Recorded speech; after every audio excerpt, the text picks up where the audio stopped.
If you've been involved at all in matters so-called spiritual, then no doubt you've come across the idea that we should live in the present.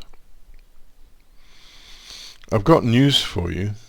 You do live in the present anyway. There's no need to give it neurotic attention. And in fact, people who try to live in the present do resemble a rabbit staring at oncoming headlamps, fixated. The reality is that you never know the present anyway.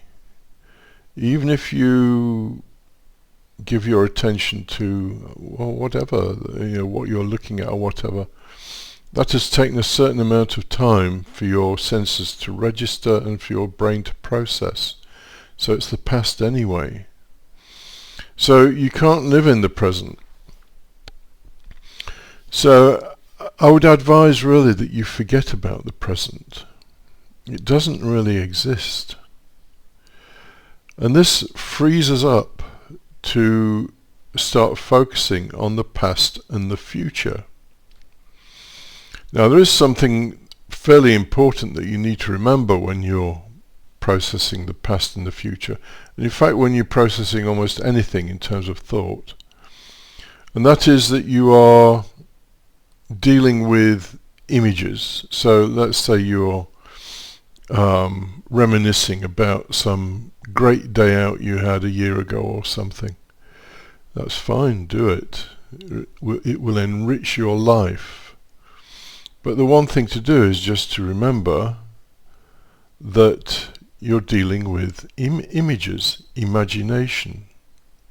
Imagination's great. It's where the richness of your life largely exists. But you just need to tell yourself, this is imagination. It would be a terrible mistake, wouldn't it, to be imagining that you are experiencing this great day that you had a year ago, and to suddenly believe that it's happening now. I mean, in a sense, it is happening now in that you're processing the images now. But it would be a mistake to think that physically you're there and all the rest of it. So we have to remember that we're in imagination.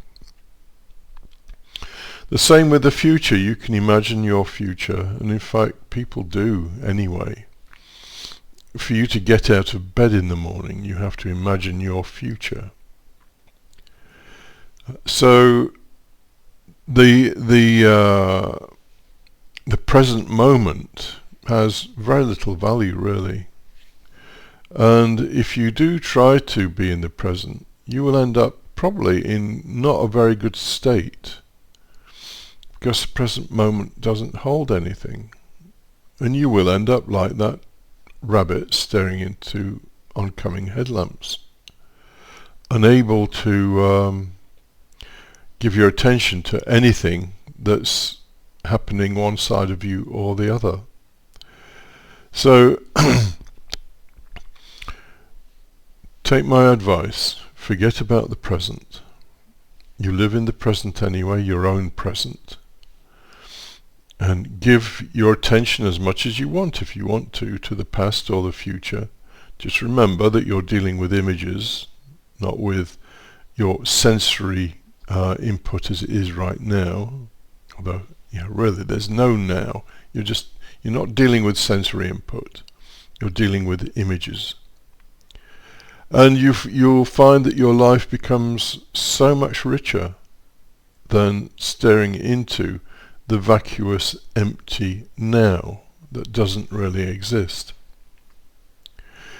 So, contrary to all the religious people and spiritual people who kind of jumped on the bandwagon of living in the present moment, live in the past and the future, but know that you are living in the past and the future, and you'll do that anyway, but it's good just to know that you're doing it, and forget about the present. It doesn't really exist.